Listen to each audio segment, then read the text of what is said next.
Hi friends, இன்றைக்கி நம்ம எங்கே வந்திருக்கோம்னு பார்த்தீங்கன்னா கடல் கன்னியை பார்க்குறதுக்காக வந்திருக்கோம். இந்த கடல் கன்னியை கடல் கடந்தெல்லாம் பார்க்க வரல, நம்ம ஊருக்கு நம்மளை தேடியே வந்திருக்கு.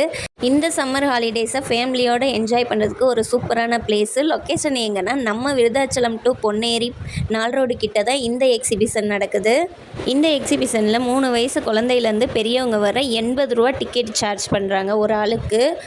டிக்கெட் எடுத்துகிட்டு உள்ளக்க வந்ததும் சின்ன குழந்தையிலேருந்து பெரியவங்க வர நல்லா என்ஜாய் பண்ணுற மாதிரி டிஜே மியூசிக் செட் பண்ணியிருந்தாங்க. அதுக்கப்புறம் மேஜிக் ஷோவும் இருக்குது.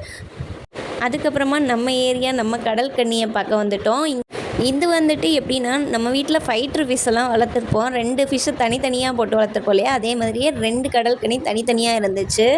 அதுக்கப்புறமா நம்ம வீட்டுக்கு தேவையான செராமிக் ஐட்டம்ஸு, கிச்சனுக்கு தேவையான பொருட்கள், பிளாஸ்டிக் ஜாமான், அப்புறம் கிட்ஸுக்கு தேவையான டாய்ஸு எல்லாமே இருந்துச்சு.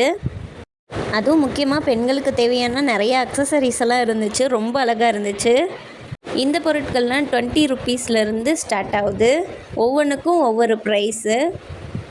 அதுக்கப்புறம் நார்மலாக கிட்ஸு பெரியவங்கெல்லாம் என்ஜாய் பண்ணுற மாதிரி சில கேம்ஸும் இருந்துச்சு. போனதுக்கு நம்மளும் ஒரு கேமாக விளையாண்டுருவோம். நானும் என் பசங்களும் என் ஹஸ்பண்டும் ஒரு கேம் ஆளுக்கு ஒன்று விளையாண்டோம். நான் விளையாண்ட கேமுக்கு ஒரு பிளாஸ்டிக் பாக்ஸு கிடச்சிச்சு. ஆனால் என் ஹஸ்பண்டும் என் குழந்தைங்களும் சும்மா ஃபன்னுக்காக விளையாண்டுருந்தாங்க. அதுக்கப்புறம் நார்மலாக நம்ம எல்லா எக்ஸிபிஷனுக்கும் போகக்கூடிய இந்த ட்ராகன் ரைடு, ஜெயின்ட் வீலு, டாய் ட்ரெயினு இந்த மாதிரியான கேம்ஸ் தான் இருந்துச்சு. ஆனால் வீட்டுக்குள்ளேயே இல்லாமல் கொஞ்சம் எந்திரிச்சு ரிலாக்ஸாக போயிட்டு வரணும் அப்படின்னு நினச்சா இந்த மாதிரியான எக்ஸிபிஷனெல்லாம் ஃபேமிலியோடு போய் என்ஜாய் பண்ணிட்டு வந்துடுங்க. இந்த இடத்துல நிறைய ஸ்நாக்ஸும் அவைலபிளாக இருந்துச்சு.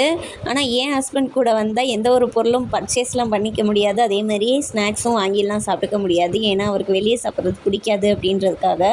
ஸோ ஃபைனலாக வீட்டுக்கு கிளம்புறதுக்கு முன்னாடி கடல் கன்னியை மறுபடியும் பார்த்துட்டு பாய் சொல்லிவிட்டு வீட்டுக்கு கிளம்பியாச்சு. இந்த வீடியோ பிடிச்சிருந்துச்சுன்னா ஒரே ஒரு லைக் மட்டும் கொடுத்துட்டு நம்ம சேனலை சப்ஸ்கிரைப் பண்ணாமல் பார்த்துட்டு இருந்தீங்கன்னா மறக்காமல் சப்ஸ்கிரைப் பண்ணிக்கோங்க. மறுபடியும் வேறு ஒரு வீடியோவில் உங்களை வந்து பார்க்குறேன். பாய்.